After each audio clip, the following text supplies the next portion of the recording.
Your Excellencies, ladies and gentlemen, please welcome the President of the Republic of Fiji, His Excellency Ratu Wiliame Katonivere, and First Lady Vilomena Katonivere.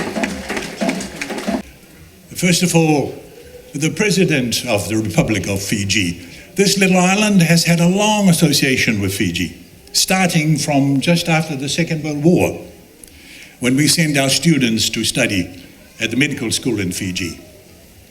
And so, ke he Pristeni he kautuko Fiji, ni Mbulasaka, turanga na Pristeni. Welcome to Niue, Wiliame Katonivere and Madame Vilomena Katonivere.